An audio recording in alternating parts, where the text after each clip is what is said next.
Merry meet and welcome to Psalmic Saturday here at Ariel's Corner. This is Ariel Gatoga, and we are streaming live on YouTube and on Twitch. Moderating today on YouTube are the lovely Dre and the lovely Heather, and moderating on Twitch is the lovely Honey Paw. Thank you so much, moderators, and thanks to all of you for being here for Psalmic Saturday. We are streaming live on YouTube and on Twitch, and we are here every Saturday for a new psalm spell, and I am so grateful to be here today. We have a premiere today at 11 a.m. Pacific time, and I hope you can join us for that on my YouTube channel. You can get to that if you're not on YouTube. If you happen to be on Twitch, you can get to that by going to youtube.com/arielgatoga, youtube.com/arielgatoga. If you remember to subscribe and hit the notification bell, then it will also be in your notifications when we're having premieres. So I hope you can join us for that. And remember, tomorrow we have a live stream lecture at 10:15 as well, and then we're off on Monday, so I hope you can join us tomorrow.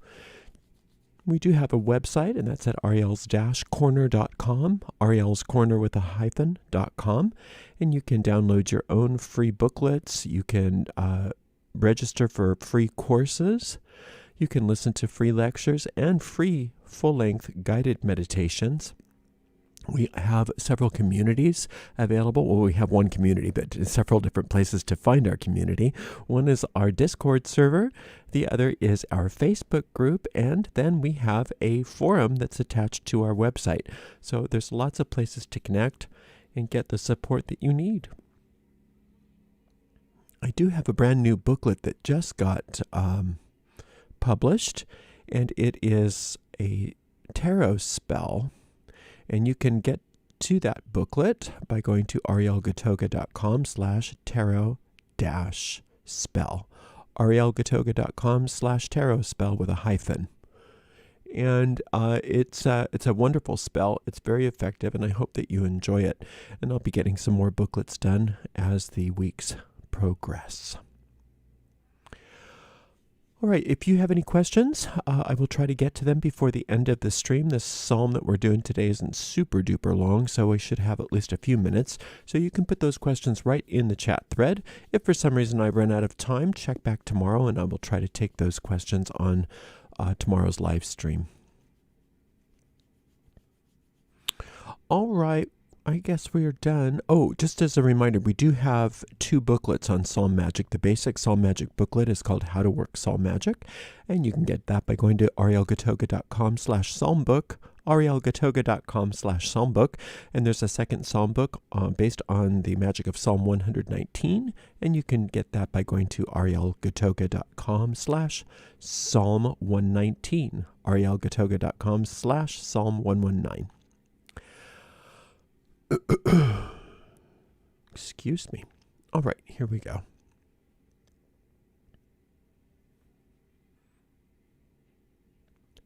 Today we are working on Psalm 48. Psalm 48 is used very frequently to arouse positive feelings, also to bring certainty of a perfect outcome in any situation. And that's exactly what we're going to be using it for today. We're going to use Psalm 48 to be certain of a perfect outcome in any situation that you may be in. The way we work Psalm Magic is very simple, highly effective, very powerful. We take the psalm in question and we recite it out loud all the way through once without stopping. This is known as an incantation. And then we take that same psalm and we go back through it verse by verse, and we consider each line, each verse in turn. And we search and dig. We try to find occult, hidden meanings within the words of the psalm. As we are searching and finding those occult meanings and contemplating them, we also try to apply what we find there to whatever situation we have brought to the psalm.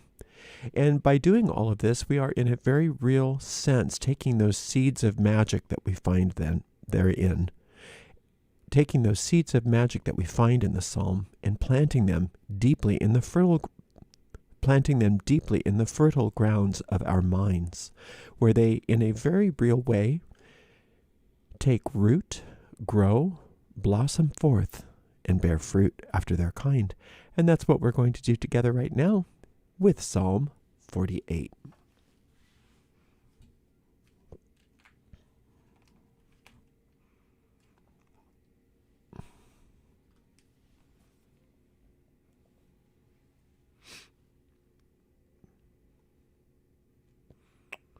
Oh, for heaven's sake, please forgive me. I'm not as prepared as I thought I was. Oh, there we go. Okay.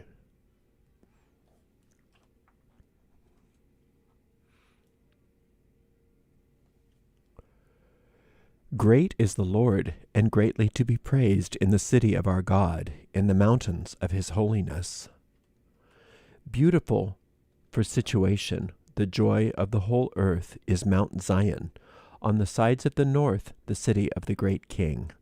God is known in her palaces for a refuge. For lo, the kings were assembled. They passed by together. They saw it, and so they marveled. They were troubled and hasted away. Fear took hold upon them there, and pain as of a woman in travail. Thou breakest the ships of Tarshish with an east wind. As we have heard, so have we seen in the city of the Lord of hosts, in the city of our God. God will establish it forever. Selah. We have thought of thy loving kindness, O God, in the midst of thy temple. According to thy name, O God, so is thy praise unto the ends of the earth. Thy right hand is full of righteousness. Let Mount Zion rejoice. Let the daughters of Judah be glad because of thy judgments. Walk about Zion and go round about her. Tell the towers thereof. Mark ye well her bulwarks. Consider her palaces, that ye may tell it to the generation following. For this is God, our God forever and ever. He will be our guide, even unto death.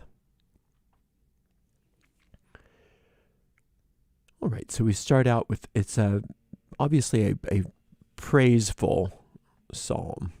And songs of praise have a tendency to expand good. And that's what we're ultimately doing, is we're expanding good and making sure that our good is available to us in any situation. So great is the Lord, and greatly to be praised in the city of our God, in the mountain of his holiness. So first we want to just orient ourselves to God and the Lord. So God is Elohim, and that has the mystery of being the goddess, even though it's called He in the Psalms, and then the Lord, which is the Tetragrammaton, which is also considered sometimes the Father. But for a psalm magician, and while we're working the Psalms, we don't think in those terms so much as we think in terms of what that represents. And it represents a singular force of good, a singular force that is the one force, the one power, the one source, the one substance in all the universe. And since there is only one, nothing can oppose it, nothing can thwart it. And that's exactly what this force is for us. And when we are working with this force, there really is nothing that can go against us, because one with God is a majority. So it says, great is the Lord. So this force is great, and it is great. It's not like great because there's some other forces that are not as great as this one. There's only one, so of course it's great. So great is the Lord, and greatly to be praised in the city of our God. Now, where's the city of our God? The city of our God, in the mountain of his holiness, it's called Zion in the Psalms, and that is a symbol for that part of our mind that is exalted, the highest part of our consciousness, where we and this force are one. So when we come down off of that mountain into the day-to-day activities of our lives and our just normal waking, thinking consciousness, we recognize that we are in a sort of a sleep here. We are in a sort of sleep and a dream, because we're not always thinking in an exalted manner. So it's by exalting our consciousness, rising up in consciousness, that we find that city, that temple, that mountain. So that's what we're doing when we're working Psalm Magic, is we are raising and elevating our consciousness in order to find this connection with this force so that we can effect change in our lives. Beautiful for situation. The joy of the whole earth is Mount Zion. So Mount Zion is the joy of the whole earth. That means that when we connect with that exalted, raised awareness within our minds, all aspects of our life rejoice. So that's why when we work a psalm, and we do a psalm in this manner, that we're working the psalm number 48, is that not only are we going to have a good time while we're exalting our consciousness, but all aspects of our lives are going to rejoice and are going to respond to that. So we're expecting results in our lives. On the sides of the north, in the city of the great king. The great king, the city of the north, the great king, that's representing the situation that we are bringing to the psalm. So this, the beauty for our situation, the joy of the whole earth is Mount Zion. On the sides of the north, the city of the great king. All of that is going to rejoice by the fact that we are exalted on this mountain. God is known in her palaces for a refuge. So God's known inside the palaces of this city as a refuge. That means from an ancient perspective, a refuge is where you're going to be hidden from trouble. But the only way to hide from trouble, from God's point of view, is to be raised above the trouble. That's why it's a refuge, because you are being raised and lifted above any trouble, so that you're at a vantage point where you have all peace, all power, and all good can then manifest. For lo, the kings were assembled, they passed together. I'm going to take these next two together. For lo, the kings were assembled, they passed together. They saw it, and so they marveled. They were troubled and hasted away. So in this sense, the kings in general are big circumstances in our lives, things which seem more powerful than we are, things that seem like that we have no choice about. And it's saying what those situations are. They were assembled, but they passed by together because they saw this city. They saw what this power is. They marveled. It made them very troubled, so they rushed away. And when we put something in the past tense like that, what it does is it speeds up the results. So that's what's happening to anything that's standing in the way of our positive result. Any problems that we're having with this situation that we've brought to the psalm are hastening away. They're running away. Those problems are running away because they're afraid of the fact that they're going to be dissolved by this power. So all good is what exists on top of that exalted state of consciousness, or that Mount Zion, and anything that's trouble sees that and runs away. Fear took a hold upon them there, and pain as of a woman in travail. So there's the problems are so troubled that they are in pain. Now, we don't necessarily wish pain on sentient beings. This is just a symbol for the things that are standing against, the troubles that are standing against us, that as much pain as sometimes they cause us, that's the pain that they are experiencing. In other words, those troubled situations will be staying far away from us because it's painful for those troubles to be in our presence because of our exalted state. Thou breakest the ships of Tarshish with an east wind. Now, Tarshish, nobody really knows what it was, that land. Nobody's ever been able to find a real historical proof that such a place existed. It's sort of like Atlantis.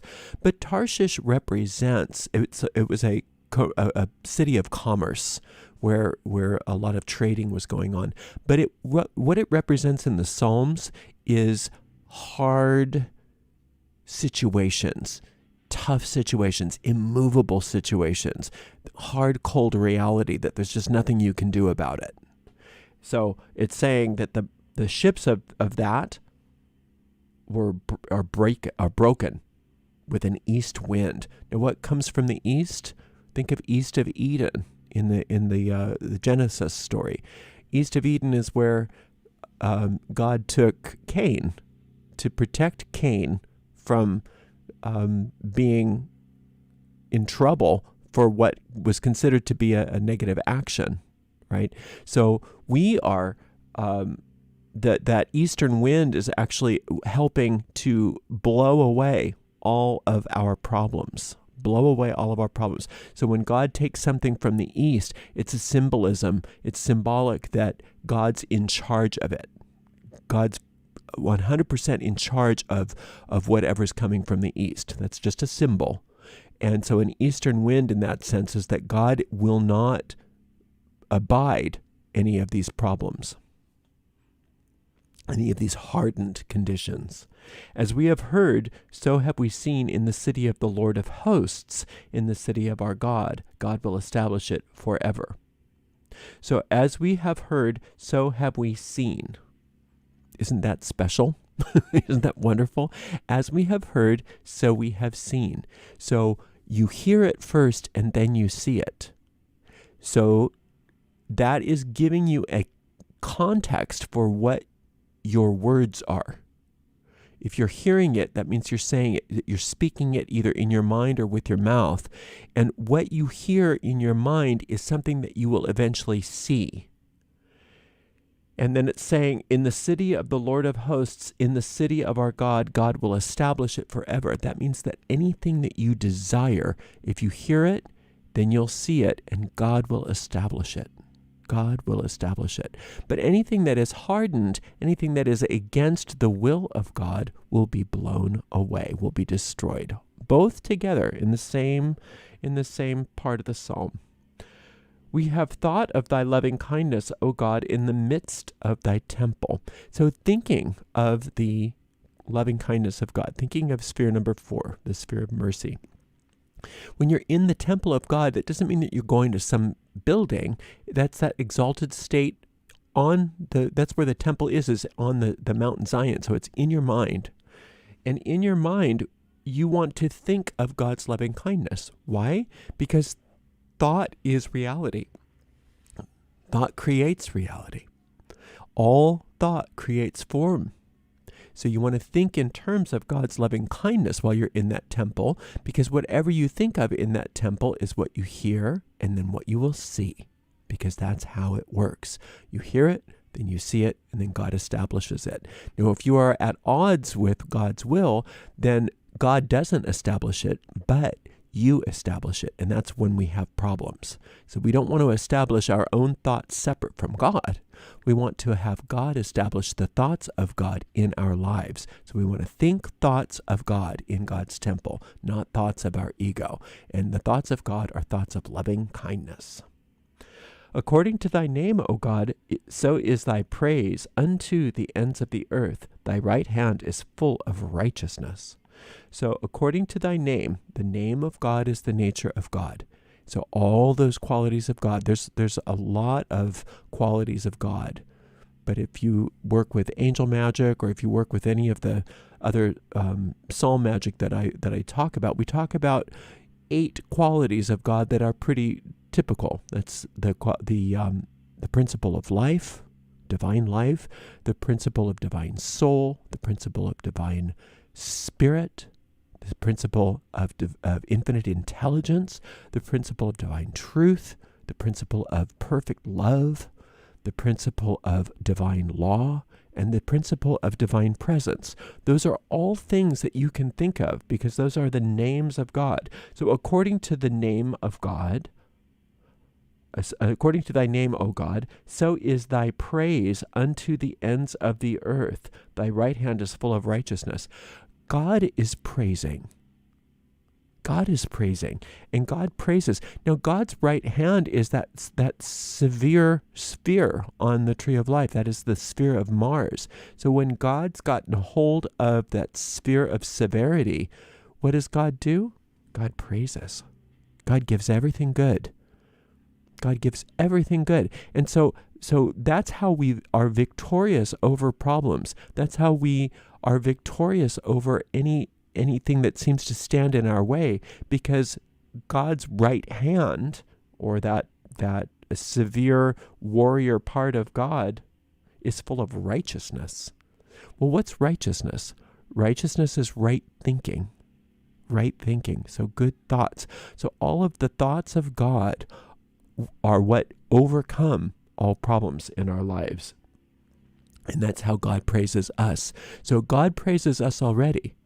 And a lot of people don't think of it that way. A lot of people think, oh no, we have to praise God because God's up in the sky and that's how we're going to get something.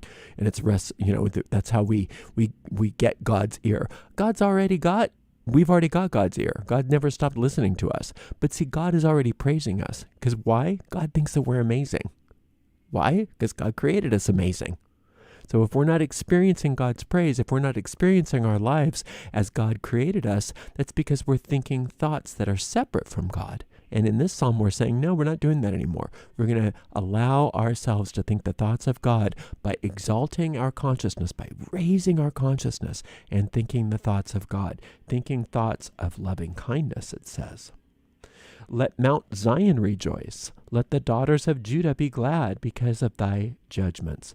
The daughters of Judah are they represent the thoughts which come out of thoughts. So the thoughts of God give birth to thoughts, give birth to thoughts, give birth to thoughts. And those are called generations in the Psalms. And so if whatever you're experiencing is a result of thought, a lot of times we think of the mind as being separate from our experience, but actually our experience is a thought. So when we're thinking thoughts that are not of God, we are experiencing generations of experiences that are not of God. But when we're thinking the thoughts of God, we're experiencing generations of experiences which are of God. And that's just the Metaphysics 101A. That's just how life works. So when we're experiencing experiences that we don't like, we have to look at our thought process and learn how to come back to a psalm like this and learn how to exalt our mind, to raise our consciousness, to start thinking the thoughts of God, and then allowing those thoughts of God to have triumph over the experience. And that's what we talked about earlier with the right hand of God. Walk about Zion and go round about her. Tell the I'm sorry, I skipped one. Oh no, I didn't. Walk about Zion and go round about her. Tell the towers thereof. So we talked about letting Mount Zion rejoice. The mountain itself is going to rejoice. That means that when we are in a state of exalted and uplifted awareness, that is a type of rejoicement. You can't be exalted and uplifted and enlightened without joy. They are one and the same. If you're not having joy, then you know that you don't have that exalted experience in your mind. So as that experience of rejoicement and upliftment happens, we are asking that the rejoicement, the daughters of Judah, those generations of thought, walk about Zion, go round about her, and tell the towers thereof. Mark well her bulwarks, consider her palaces, that ye may tell it to the generations following. So that's talking about trains of thought. Remember, thought always expands. Nothing stands still. Nothing contracts in divine mind. This universe of infinite intelligence is constantly expanding, constantly growing and moving forward. And so the thoughts of God, those daughters of Judah that are having generation after generation after generation, we are commanding those thoughts to walk about the temple, to walk about the mountain, to walk about all aspects of our consciousness and tell all the rest of our mind what's what. No longer are we going to have private intellects, thoughts that we think separate and privately, and keeping a sort of a guard on our minds against infinite intelligence. We want all of our mind to be instructed by these daughters of Judah, these thoughts of God, these generations of God, again and again and again, so that we have this never-ending line of thinking that goes on forever and ever and ever. And that's this miraculous train of thought that comes straight from God all through every aspect of our lives for all eternity. And you can think of it like a beam of light right out of a sun that never ends. That beam of light never ends. It's constantly growing and moving forward. And that's who you are. For this God is our God forever and ever. He will be our guide even unto death. Okay, so forever and ever exists in the fairy tales and exists in the Psalms. That's pretty much where we find forever and ever. So this happily ever after, this forever and everness, talks about what? The present moment. It talks about here and now. That's where forever exists. It's not something that's going to be continuing in time. It's something that continues outside of time. And outside of time exists right now. That's where eternity is. And God is forever in the present moment. God is creating you in the present moment. God is creating everything in the present moment. And when we're existing outside of the present moment, we're existing in a time that doesn't really exist. We're existing in an artificial time. And that's where God doesn't exist. So if we're living in the past or we're living in the future, we're not living in the present moment, we're not living in this forever and ever where God lives. And God, it says, will be our guide unto death.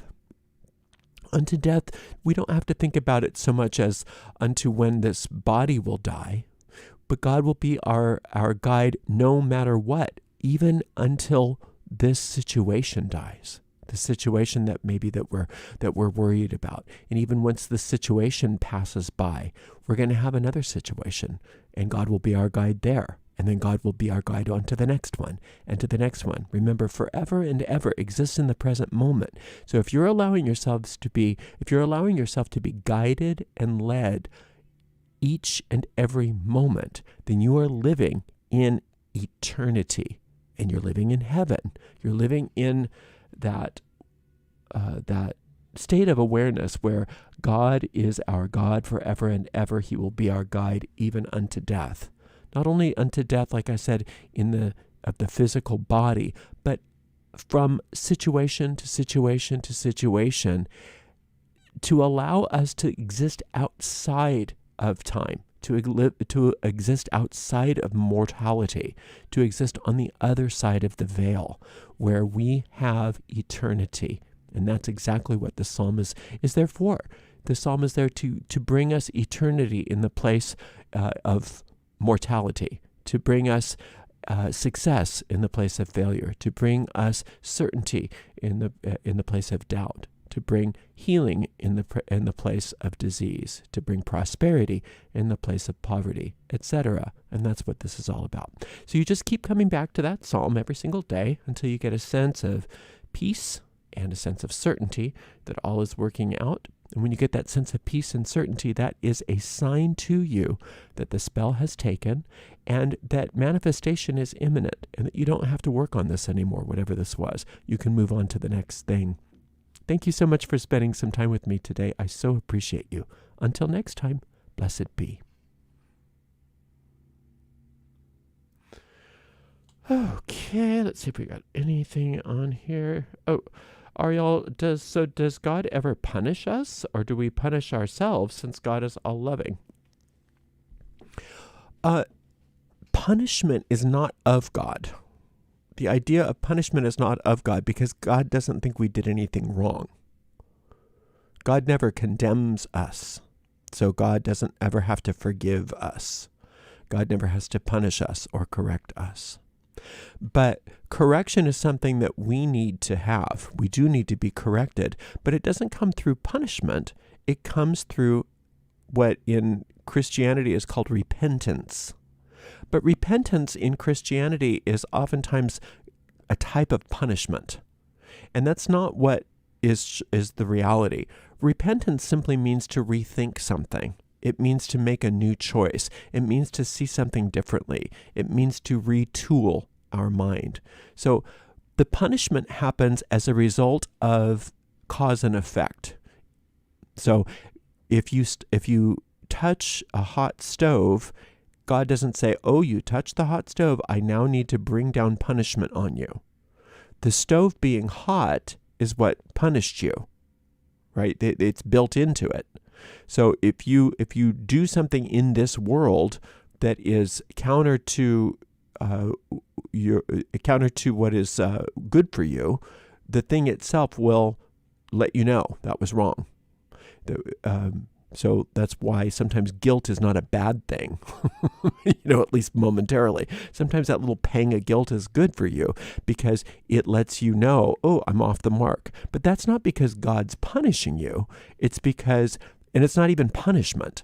It's that you're being guided by your own errant thinking into better behavior, into different behavior. So it's not so much that God's punishing us, because God doesn't punish, because God never stopped loving us, never will, never did, because God is the force of love itself. But in this mortal world, there's certain kinds of pain that are actually guideposts to behavior. Stop doing this, start doing that. Stop doing this, start doing that. And in this world, we need those guideposts, but those are built into things. That's what we might call karma, or cause and effect is a better way of looking at it. So it's not that the stove is punishing you, it's just that your hand doesn't belong on the stove, and so that's why it burns. Right? So punishment is not of God, but correction is something that is of God. But when God corrects us, God does it gently and lovingly, right? But when we correct ourselves, we do it fiercely. And oftentimes the type of correction that we are involved with here, based on our ego thinking, is not correction at all. It is punishment. It is punishment. So that's not to say that there isn't a place for punishment. We do have to have accountability. We have to have prisons. We have to have those kinds of things, so that that we can have law and order in our worlds here. But ultimately, those are all temporary things, because in eternity, those things aren't necessary. In eternity, everybody's already acting as souls, and souls don't have egos. Souls don't have problems like that. Souls don't have any will other than to extend love. But when we decided to incarnate in soul, in bodies and egos and things like that, when we decided to separate and be in bodies and egos, we decided that we wanted to protect ourselves from God. We wanted to protect ourselves from each other. We wanted to have our own minds. We wanted to think all by ourselves, do our own thing. And then that's where we come into these conflicts. And so in this world, there are cause and effect conflicts that happen that will guide us. So that they can seem like punishment, but those don't come from God. All right. It looks like that's it. Thank you so much for spending some time with me. I hope everybody can make it in about 10 minutes on the YouTube channel for our premiere. Thank you. From our premiere of a Psalm spell from, I think it was last week. And so I hope to see you over there. Thank you so much to the amazing moderator team. Today we had the lovely Dre, the lovely Heather, and the lovely Honey Paw. And I will see hopefully everybody over on the premiere, and maybe even tomorrow for the live stream lecture. Until next time, blessed be.